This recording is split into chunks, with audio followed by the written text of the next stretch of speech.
वंदे मातरम विद्यार्थी मित्रों, आज આપણે ચેપ્ટર 6 વર્ગ અને વર્ગમૂળમાં સ્વાધ્યાય 6.1 નો અભ્યાસ કરીશું। પ્રશ્ન 1, નીચે આપેલ સંખ્યાઓના વર્ગ કરવાથી એકમનો અંક શું મળશે તે આપણે અહીંયા જણાવવાનું છે। તો આપણે શીખી ગયા હતા, જે સંખ્યાનો એકમનો અંક 1 અને 9 હોય એનો વર્ગ કરો તો મળતી સંખ્યાના એકમના અંકમાં શું મળશે? 1 મળશે। બરાબર છે। જે સંખ્યાનો એકમનો અંક 2 અને 8 હોય તો વર્ગ કરો તો શું મળશે? એકમનો અંક 4 મળશે। જે સંખ્યાનો એકમનો અંક 3 અને 7 હોય એનો વર્ગ કરો તો મળતી પૂર્ણ વર્ગ સંખ્યાના એકમના અંકમાં શું મળશે? 9 મળશે। જે સંખ્યાનો એકમનો અંક 4 અને 6 હશે એનો વર્ગ કરશો તો મળતી પૂર્ણ વર્ગ સંખ્યાના એકમના અંકમાં શું મળશે? 6 મળશે। અને જે સંખ્યાનો એકમનો અંક 5 હશે તો વર્ગ કરશો તો એકમના અંકમાં શું મળશે? 5 મળશે। જેનો એકમનો અંક 1 શૂન્ય હશે વર્ગ કરશો તો કેટલા શૂન્ય મળશે? 2 શૂન્ય મળશે। અને જે સંખ્યાના એકમના અંકમાં 2 શૂન્ય હશે અને એનો વર્ગ કરશો તો તમને મળતી પૂર્ણ વર્ગ સંખ્યાના છેલ્લા 4 અંકમાં શૂન્ય મળશે। બરાબર છે। આ તમારે અહીંયા જણાવવાનું છે। તો અહીંયા એકમનો અંક 1 છે તો વર્ગ કરો તો શું મળશે? એકમના અંકમાં 1 મળશે। 1 અને 9 હોય તો શું મળે? 1 મળે। બરાબર છે। બીજું 272 એકમનો અંક શું મળશે? એકમનો અંક 2 છે તો વર્ગ કરો તો શું મળશે? 4 મળશે। એકમનો અંક કેટલો છે? 9 છે।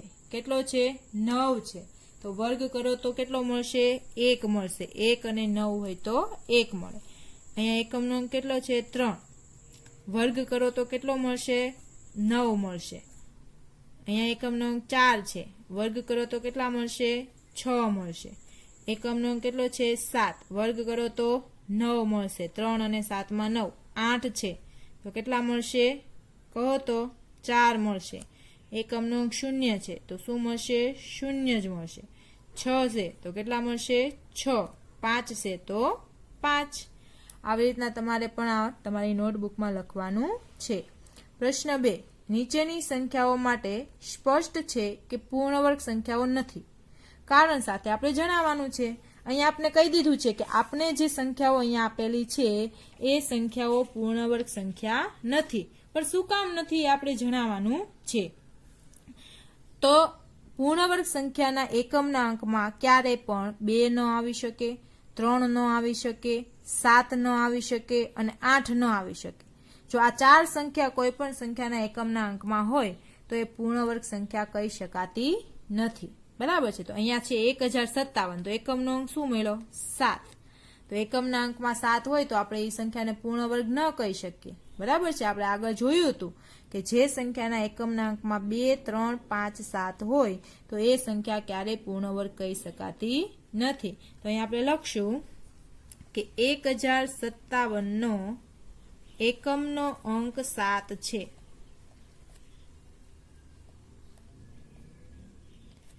જે 0, 1, 4, 5, 6 કે 9 માનો નથી। એટલામાંથી નથી, એ 2, 3, 7 અને 8 માંથી છે। એટલામાંથી હોય તો પૂર્ણ વર્ગ કહેવાય। બરાબર છે। એટલે આપણે કહી શકીએ તેથી 1057 એ પૂર્ણ વર્ગ સંખ્યા નથી।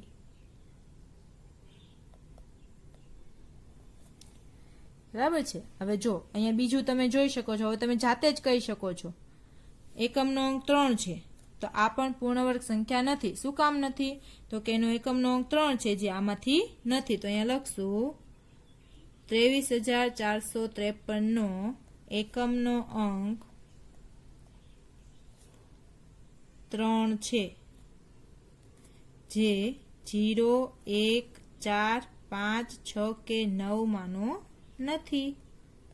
તેથી તમારે આખું વાક્ય પૂર્ણ કરીને લખવાનું છે કે તેથી 23,453 એ પૂર્ણ વર્ગ સંખ્યા નથી। ચલો આનો એકમનો અંક કેટલો છે? 8। તો આને પણ આપણે પૂર્ણ વર્ગ સંખ્યા કહી શકાશે? નહીં કહી શકાય, કેમ કે એકમનો અંક 8 છે જે આમાં તો એક પણ સંખ્યા નથી। તો અહીંયા લખશું 7,928 નો એકમનો અંક 8 છે। જે 0, 1, 4, 5, 6 કે 9 માનો નથી, તેથી તે પૂર્ણ વર્ગ સંખ્યા નથી. તમારે આખું વાક્ય પૂર્ણ કરીને લખવાનું છે. તેથી 7928 એ પૂર્ણ વર્ગ સંખ્યા નથી. ચલો, આનો એકમનો અંક 2 છે, તો આને આપણે પૂર્ણ વર્ગ સંખ્યા કહી શકાશે? નહીં કહી શકાય. તો લખવાનું, આપેલી જે સંખ્યા છે એનો એકમનો અંક 2 છે, જે 0, 1, 4, 5, 6 કે 9 માનો નથી.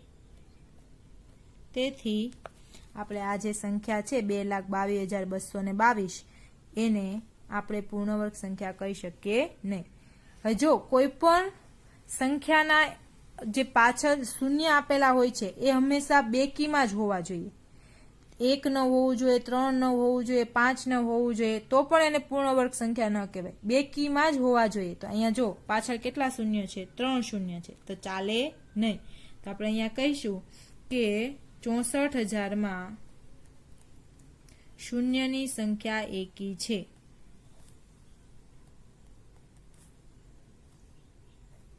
તેથી તે પૂર્ણ વર્ગ સંખ્યા નથી. અહીંયા એકમનો અંક 2 છે, તો તમારે જાતે લખવાનું છે. 89,722 નો એકમનો અંક 2 છે, જે 0, 1, 4, 5, 6 કે 9 માનો નથી. તેથી 89,722 પૂર્ણ વર્ગ સંખ્યા નથી.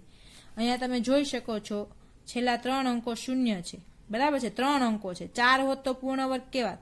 એટલે શૂન્યની સંખ્યા કેવી છે? એકી છે. તો અહીંયા લખશું 2,22,000માં શૂન્યની સંખ્યા એકી છે, તેથી તે પૂર્ણ વર્ગ સંખ્યા નથી. સમજ પડી ગઈ? પ્રશ્ન 3, નીચે આપેલી સંખ્યાઓમાંથી કઈ સંખ્યાનો વર્ગ કરતા મળતી સંખ્યા એકી હશે તે આપણે જણાવવાની છે. બરાબર છે? એકી હશે એનો વર્ગ એકી થશે, બેકી હશે એનો વર્ગ બેકી થશે. તો 431 એકી સંખ્યા છે, તો એનો વર્ગ કરો તો કેવી સંખ્યા મળે? એકી સંખ્યા જ મળે. 2,826 બેકી સંખ્યા છે, એટલે વર્ગ કરો તો આપણે બેકી સંખ્યા મળે. 7,779 કેવી સંખ્યા છે? એકી સંખ્યા છે, વર્ગ કરો તો કેવી સંખ્યા મળે? આપણે એકી સંખ્યા જ મળે. 82,004 કેવી સંખ્યા છે? બેકી સંખ્યા છે, એટલે વર્ગ કરો તો આપણે કેવી સંખ્યા મળે? બેકી સંખ્યા જ મળે છે. સમજ પડી ગઈ? પ્રશ્ન 4, નીચેની પેટર્નમાંથી ખૂટતી સંખ્યા જણાવો. પહેલા તો આપણે પેટર્ન જોવાની છે, પછી એમાં જે સંખ્યાઓ નથી આપી એ આપણે પૂર્ણ કરવાની છે. તો અહીંયા જુઓ 11 આપેલા છે, તો 11 નો વર્ગ કેટલો થાય? 121. પછી શું કર્યું છે? 11 ની વચ્ચે એક શૂન્ય મૂક્યું છે. જુઓ 11 ની વચ્ચે એક શૂન્ય મૂક્યું, તો અહીંયા શું થયું? 1, 2 અને 1, એટલે આ 3 સંખ્યાથી 121. ત્રણેયની વચ્ચે શું મૂક્યું? શૂન્ય. 1 પછી શૂન્ય મૂક્યું, 2 પછી શૂન્ય મૂક્યું. કેટલા શૂન્ય મૂક્યા? તો કે અહીંયા જેટલા શૂન્ય મૂક્યા એટલા જ અહીંયા શૂન્ય મૂક્યા. હવે અહીંયા બેયની વચ્ચે 2 શૂન્ય મૂક્યા, તો જો 1, 2 અને 1 એની વચ્ચે 2 શૂન્ય મૂક્યા. તો અહીંયા 4 શૂન્ય છે, તો અહીંયા પણ આપણે કેટલા શૂન્ય મૂકવાના? 1, 2, 3 અને 4. અહીંયા પણ કેટલા મૂકશું? 1, 2, 3 અને 4. હવે અહીંયા કેટલા શૂન્ય આપેલા છે? 6. તો અહીંયા બેયની વચ્ચે કેટલા શૂન્ય મૂકશું? 1, 2, 3, 4, 5, 6. 1, 2, 3, 4, 5 અને 6. સમજ પડી ગઈ? હવે 5મો પ્રશ્ન, નીચે આપેલી પેટર્નમાં ખૂટતી સંખ્યા પૂરો. અહીંયા પણ આપણે ખૂટતી સંખ્યા પૂરવાની છે, બરાબર છે? જે ઘટે છે એ પૂરવાનું છે. 11 નો વર્ગ આપેલો છે, કેટલો છે? 121. હવે શું કર્યું છે? એને 11 ની વચ્ચે એક શૂન્ય મૂક્યું, એટલે કે 101. તો આપણે શું કર્યું હતું? 10, 20 અને 1. હવે શું કર્યું છે? અહીંયા જે હતું એ બેયની વચ્ચે મૂકતા હતા. અહીંયા શું કર્યું છે? 3 1 લીધા છે, 10, 10 અને 1. એટલે હવે આપણે શું કરવું? હવે 1 ની સંખ્યા ગણવાની. 1 ની સંખ્યા હોય એટલા 10, 20, 30 લખવાના, બરાબર છે? 1 કેટલા છે? તો કે 1, 2 અને 3. એટલે આપણે અહીં શું કરેલું છે? 10, 20 અને 30. પછી ત્યાંથી રિટર્ન ચાલવાનું પાછું, બરાબર છે? ઉતરતા ક્રમમાં 20 અને 1. પાછળ શૂન્ય નથી મૂકવાના, 10 નથી લખવાના, બરાબર છે? તો અહીંયા આપણે 1 ની સંખ્યા ગણીએ 1, 2, 3 અને 4, એટલે 40 સુધી જવાનું. 10, 20, 30 અને 40. ત્યાંથી પાછું રિટર્ન ચાલવાનું. 30, 20 અને 1. 10 નથી લખવાના. બરાબર છે। હવે અહીંયા ક્યાં સુધી ગયેલા છે? તો કે 50 સુધી, એટલે 5 1 આવવા જોઈએ। 1 2 3 4 અને 5, અને બધાની વચ્ચે શું મૂકવાનું? 0। સમજ પડી ગઈ? આ આપણે પેટર્ન પૂરી કરી। હવે છઠ્ઠો પ્રશ્ન, નીચેની રીત મુજબ ખૂટતી સંખ્યાઓ શોધો। 3 વર્ગ સંખ્યાઓનો સરવાળો કરેલો છે, તો પહેલી બીજી સંખ્યા એકબીજા સાથે સંલગ્ન હોય, ત્રીજી અને ચોથી એકબીજા સાથે હોય, તો 1 નો વર્ગ વત્તા 2 નો વર્ગ વત્તા 2 નો વર્ગ બરાબર 3 નો વર્ગ આપ્યો છે, બરાબર છે। હવે આપણે પૂરવાની છે અહીંયાથી 4 નો વર્ગ વત્તા 5 નો વર્ગ, બરાબર છે। આ પહેલી બીજી એકબીજા સાથે હોય સંલગ્ન, અને ત્રીજી અને ચોથી હોય ક્રમિક હોય, બરાબર છે। 4 5 તો અહીંયા 21 છે, તો અહીંયા કેટલી હોય? તો કે 20। અને આમ ન ખબર પડે તો મેં કીધું હતું કે બીજી અને પહેલી સંખ્યાનો ગુણાકારથી આ ત્રીજી સંખ્યા બનેલી હોય છે, એટલે 4 5 કેટલા થાય? 20, બરાબર છે। હવે અહીંયા 30 31 આપેલા છે, તો અહીંયા 5 અને કેટલા હશે? 6, 5 6 30। 6 અને 7 આપેલા છે, 6 7 કેટલા થાય? 42, બરાબર છે। અહીં 42 આવ્યા, અહીં કેટલા આવશે? 43। સમજ પડી ગઈ? પ્રશ્ન 7, સરવાળાની ક્રિયા વગર સરવાળો મેળવો। એટલે સરવાળો કરવાનો નથી, પણ એમનેમ તમારે સરવાળો જણાવવાનો છે। તો આપણે આ જે પૂર્ણ વર્ગ સંખ્યા હોય એને આપણે એકી સંખ્યાના સરવાળા સ્વરૂપે રજૂ કરી શકીએ। અહીંયા તમે જોઈ શકો છો બધી સંખ્યા એકી સંખ્યા છે, તો જેટલી એકી સંખ્યા હોય એનો વર્ગ હોય। 1 2 3 4 5, આ 5 સંખ્યાઓનો સરવાળો આપ્યો છે, 5 ક્રમિક એકી સંખ્યા, બરાબર છે। તો 5 હોય તો 5 નો વર્ગ કેટલો થાય? એટલે કે 5 ગુણ્યા 5 કરો તો કેટલો થાય? 25। એટલે આનો સરવાળાનો જવાબ તમને કેટલો મળતો હોય? 25 મળે છે, બરાબર છે। અહીં સંખ્યા ગણો, 1 2 3 4 5 6 7 8 9 10, એટલે 10 નો વર્ગ કેટલો થાય? તો કે 100। સરવાળો કર્યા વગર કહી દેવાનું, બરાબર છે। એનો સરવાળો કરો તો એટલો જ થાય। હવે આ કેટલી છે? 1 2 3 4 5 6 7 8 9 10 11 12, 12 નો વર્ગ કેટલો થાય? 144। આવું તમે તો જ કરી શકશો જો તમને દરેક સંખ્યાના વર્ગ ખબર હશે। એટલે 1 થી 30 સુધીની સંખ્યાના વર્ગ તો તમને મોઢે આવડતા હોવા જરૂરી છે। પ્રશ્ન 8, એમાં પહેલું છે 49 ને 7 એકી સંખ્યાના સરવાળા તરીકે રજૂ કર્યો। હવે 49 ને આપણે સરવાળા સ્વરૂપે રજૂ કરવાના છે। 49 પૂર્ણ વર્ગ સંખ્યા છે, તો આપણે એકી સંખ્યા સ્વરૂપે લખી શકીએ। તો કેટલી એકી સંખ્યા લેવાની? 7, પહેલી 7 લેવાની। 1 વત્તા 3 વત્તા 5 વત્તા 7 વત્તા 9 વત્તા 11 વત્તા 13 થઈ ગઈ 7। 1 2 3 4 5 6 7, એટલે 49 આનો સરવાળો કરો તો કેટલો થતો હોય? 49 જ થતો હોય। હવે 121 ને આપણે એવી રીતના લખવાની, તો કેટલી સંખ્યા લેવાની? પહેલી 11 સંખ્યા લેવાની। 1 વત્તા 3 વત્તા 5 વત્તા 7 વત્તા 9 વત્તા 11 વત્તા 13, આ 7 થઈ। પછી 8મી, આ 9મી, આ 10મી, બરાબર છે, 19, અને પછી કેટલી આવે? 21 થઈ ગઈ 11। 1 2 3 4 5 6 7 8 9 10 ને 11। સમજ પડી ગઈ? પ્રશ્ન 9, નીચે આપેલી સંખ્યાઓના વર્ગો વચ્ચે કેટલી સંખ્યાઓ આવશે એ જણાવવાની છે। તમને યાદ હોય તો આપણું સૂત્ર હતું 2 ગુણ્યા n, n એટલે નાની સંખ્યા લેવાની છે, બરાબર છે। તો 2 ની વચ્ચે આવતી પ્રાકૃતિક સંખ્યા લખવાની, તો અહીંયા લખશું 12 નો વર્ગ અને 13 નો વર્ગ વચ્ચેની પ્રાકૃતિક સંખ્યાઓ,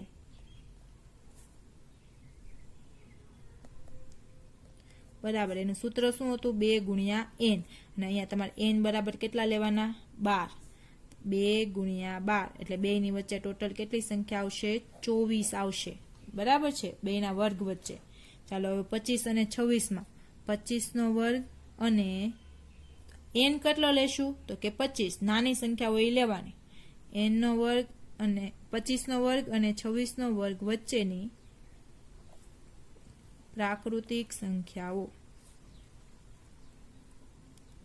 બરાબર 2 ગુણ્યા n, 2 ના 2, n એટલે કેટલા લેવાના? 25, 25 તો કેટલા થશે? તો કે 50, બરાબર છે। ચાલો ત્રીજું, 99 અને 100 ના વર્ગ વચ્ચેની પ્રાકૃતિક સંખ્યા ગણવાની છે। તો લખીએ 99 નો વર્ગ અને 100 નો વર્ગ વચ્ચેની પ્રાકૃતિક સંખ્યાઓ। સૂત્ર શું છે? 2 ગુણ્યા n. n એટલે આપણે અહીંયા કેટલા લેશું?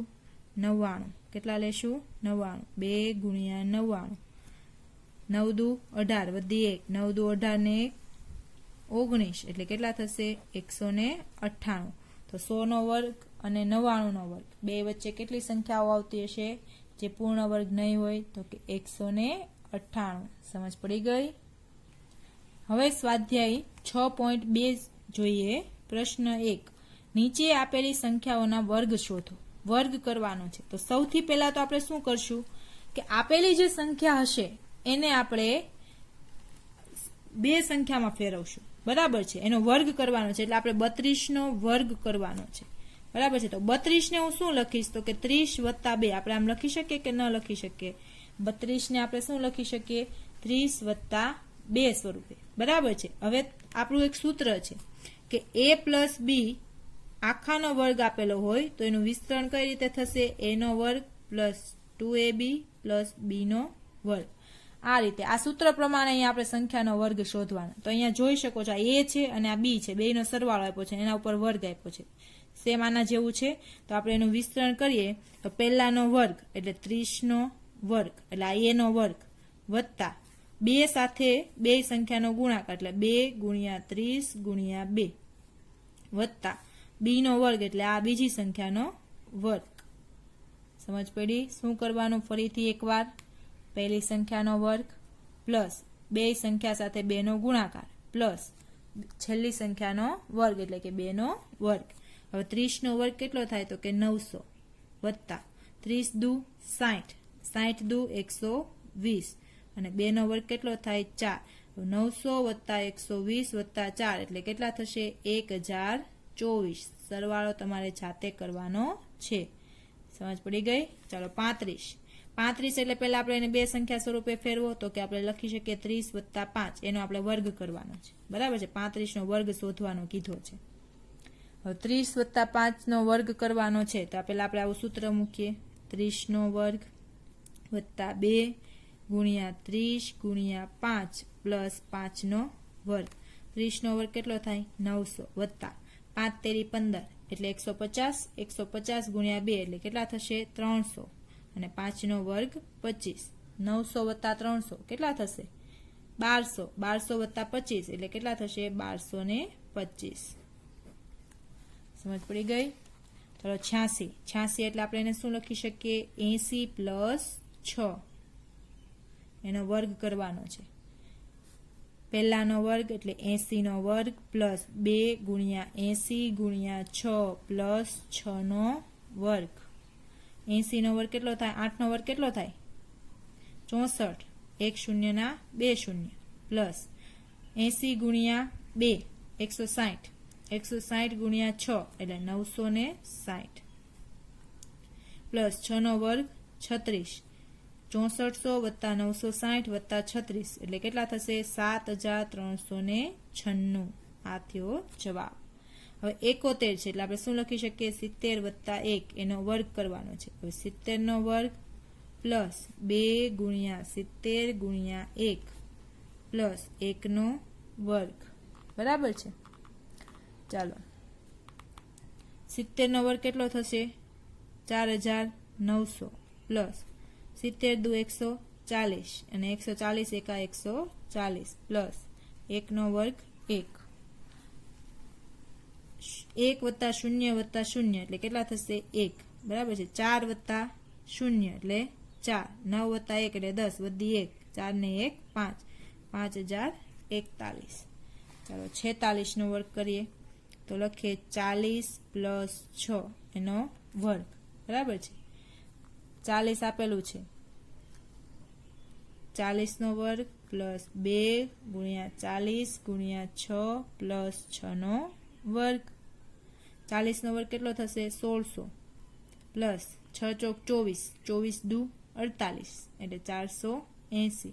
6 6 36. બરાબર છે? સરવાળો કરો. 1600 વત્તા 480 વત્તા 36 કેટલો થશે? 2116.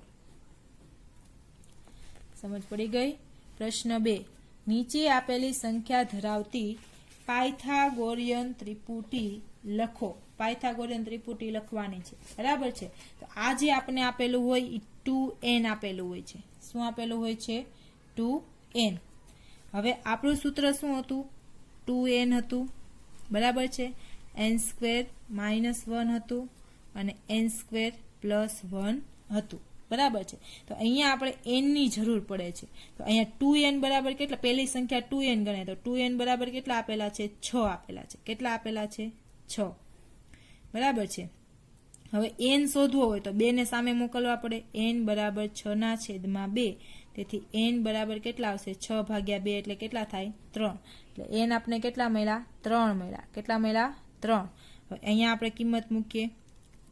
3² -1, 3² કેટલો થાય? 9। 9 માંથી 1 જાય તો કેટલા વધે? 8। એટલે બીજી સંખ્યા મળી આપણે 8। અને ત્રીજી સંખ્યા આપણે જોઈએ તો n એટલે 3, એટલે 3² +1, 3² 9, 9 + 1 એટલે કેટલા થાય? 10। તો આપણે અહીંયા લખીએ, આમ માંગેલ પાયથાગોરિયન ત્રિપુટી, પાયથાગોરિયન ત્રિપુટી કઈ કઈ થશે? 6, 8 અને 10। 6, 8 અને 10 છે। સમજ પડી ગઈ? ચાલો આપણે બીજી જોઈએ પાયથાગોરિયન ત્રિપુટી। આ જે છે એ શું છે? આપણું 2n છે, એટલે 2n બરાબર કેટલા છે? 14। તો પહેલા આપણે n ની કિંમત શોધીએ। n બરાબર 14/2, તેથી n બરાબર કેટલા મળશે? 7। આ છે n ની કિંમત। ચાલો હવે આપણે લઈએ n² -1, n એટલે 7² -1, 7² કેટલો થાય? 49 -1, 49 માંથી 1 જાય તો 48। હવે n² +1, n એટલે 7² +1, 7² એટલે 49, 49 + 1 એટલે કેટલા થશે? 50। તેથી આપણે પાયથાગોરિયન ત્રિપુટી કઈ મળી? 14, 48 અને 50। આમ માંગેલ પાયથાગોરિયન ત્રિપુટી 14, 48 અને 50 છે। સમજ પડી ગઈ? ત્રીજી અને ચોથી જે રકમ આપેલી છે, ત્રીજી રકમમાં આપેલી છે 16 અને ચોથીમાં આપેલું છે 18, એની તમારે પાયથાગોરિયન ત્રિપુટી જાતે હોમવર્કમાં શોધવાની છે। સમજ પડી ગઈ? હવે આપણે જોઈએ વર્ગમૂળ વિશેની માહિતી। શેની માહિતી? વર્ગમૂળ વિશેની। જે સંખ્યાના વર્ગથી પૂર્ણ વર્ગ સંખ્યા બની છે તે સંખ્યાને આપેલ સંખ્યાનું વર્ગમૂળ કહે છે। તો તમને ખબર છે 4 નો વર્ગ તમે 16 કરતા હતા, એટલે 4 × 4 તો શું મળતું હતું તમને? 16। તો 16 નું વર્ગમૂળ શું થશે? 4। વર્ગ અને વર્ગમૂળ એકબીજાની કેવી ક્રિયા છે? વ્યસ્ત ક્રિયા છે, કે જે સંખ્યાના વર્ગથી છે તે સંખ્યાને આપેલ સંખ્યાનું વર્ગમૂળ કહે છે। 4 નો વર્ગ 16 થાય તો 16 નું વર્ગમૂળ શું થતું હોય? 4। એટલે કે આપેલી સંખ્યા જે છે એ કઈ બે સરખી સંખ્યાના ગુણાકારથી બનેલી છે એને કહેવાય એનું વર્ગમૂળ। વર્ગ અને વર્ગમૂળ એકબીજાની વ્યસ્ત ક્રિયાઓ છે। વર્ગમૂળ દર્શાવવા માટેનો સંકેત આ વર્ગમૂળની નિશાની છે, બરાબર છે? આ વર્ગમૂળ દર્શાવવા માટેનો સંકેત છે। વર્ગમૂળ કાઢતા મળતી સંખ્યાના એકમનો, જો વર્ગ કરતા હતા 1 અથવા 9 એનો વર્ગ કરતા હતા તો તમને એકમના અંકમાં શું મળતું હતું? 1। 2 અને 8 નો વર્ગ કરતા હતા તો એકમના અંકમાં શું મળતું હતું? 4। 3 અને 7 નો વર્ગ કરતા હતા તો શું મળતું હતું? 9। 4 અને 6 નો વર્ગ કરતા હતા તો શું મળતું હતું? 6। 5 નો વર્ગ કરતા હતા તો શું મળતું હતું? 25। 1 શૂન્યના કેટલા શૂન્ય મળતા હતા? 2। 2 શૂન્યના કેટલા મળતા હતા? 4। હવે અહીંયા વિરુદ્ધ 1 હતું તો એનું વર્ગમૂળ કાઢશો તો એકમના અંકમાં કઈ કઈ સંખ્યાઓ મળી શકે આપણને? 1 અથવા 9। 4 જે સંખ્યાનો એકમનો અંક 4 આપેલો હોય એનું વર્ગમૂળ કાઢો તો તમને એકમના અંકમાં કઈ કઈ સંખ્યા મળી શકે? 2 અથવા 8। 9 નું જે સંખ્યાનો એકમનો અંક 9 હોય અને તમે એનું વર્ગમૂળ કાઢો તો તમને કઈ કઈ સંખ્યા મળી શકે? 3 અને 7। જે સંખ્યાના એકમના અંકમાં 6 હોય એનું વર્ગમૂળ કાઢો તો એકમના અંકમાં તમને કઈ કઈ સંખ્યા મળી શકે? 4 અથવા 6। જે સંખ્યાના એકમના અંકમાં 25 હોય તો વર્ગમૂળ કાઢો તો શું મળશે? 5। જે સંખ્યાના એકમના અંકમાં એકમ અને દશક બે ના અંકમાં 2 શૂન્ય હોય તો વર્ગમૂળ કાઢો તો કેટલા શૂન્ય થઈ જશે? 1 શૂન્ય। અને જેના છેલ્લા 4 અંકો શૂન્ય હોય વર્ગમૂળ કરો તો કેટલા શૂન્ય આવશે? 2 શૂન્ય આવશે। હવે વર્ગમૂળની ક્રિયા છે એને પુનરાવર્તિત બાદબાકીની સ્વરૂપે રજૂ કરી શકાય છે. જે પહેલામાં કયા સ્વરૂપે રજૂ કરી શકાતા? ક્રમિક એકી સંખ્યાના સરવાળા સ્વરૂપે. બરાબર છે. આમાં શું રજૂ કરી શકાય છે? પુનરાવર્તિત બાદબાકીની રીતે. આપણે વર્ગમૂળ શોધવાનું છે. બરાબર છે. પહેલો શું કરતા હતા? વર્ગ કરતા હતા. હવે અહીંયા જે છે ક્રમિક એકી સંખ્યા બાદ કરતી જવાની. 121 છે એમાંથી પેલા 1 બાદ કર્યા તો કેટલા આવ્યા? 120. હવે 120 માંથી ક્રમિક એકી સંખ્યા બાદ કરી છે. જો અહીંયા મેં 1, 3, 5, 7, 9, 11, 13, 15, 17, 19 અને 21. જ્યાં આપણો શૂન્ય આવી જાય ત્યાં એ પૂરું થઈ જાય. બરાબર છે. હવે 121 માંથી 1 જાય તો 120, 120 માંથી 3 જાય તો 117, 117 માંથી 5 જાય તો 112, 112 માંથી 7 જાય તો 105, 105 માંથી 9 જાય તો 96, 96 માંથી 11 જાય તો 85, 85 માંથી 13 જાય તો 72, 72 માંથી 15 જાય તો 57, 57 માંથી 17 જાય તો 40, 40 માંથી 19 જાય તો 21 અને 21 માંથી 21 જાય તો 0. અહીંયા આપણું શૂન્ય આવી ગયું એટલે અહીંયા આપણે પૂરું. હવે કેટલી વાર આપણે એ ક્રિયા કરવી પડી? તો કે 1, 2, 3, 4, 5, 6, 7, 8, 9, 10 અને 11. એટલે આ 121 છે એનું વર્ગમૂળ કેટલું થશે? આ વર્ગમૂળની નિશાની છે. આને વંચાઈશું 121 નું વર્ગમૂળ. તો 121 નું વર્ગમૂળ કેટલું થશે? 11. તેથી કહી શકીએ કે 121 એ પૂર્ણ વર્ગ સંખ્યા છે. જે સંખ્યાને આપણે પુનરાવર્તિત બાદબાકી સ્વરૂપે રજૂ કરી શકતા હોય એવી જ સંખ્યાઓને આપણે કેવી સંખ્યા કહી શકીએ? પૂર્ણ વર્ગ સંખ્યા કહી શકીએ છીએ. સમજ પડી ગઈ? હવે પછી સ્વાધ્યાય 6.3 આપણે નેક્સ્ટ વિડીયોમાં જોઈશું. ત્યાં સુધી વંદે માતરમ.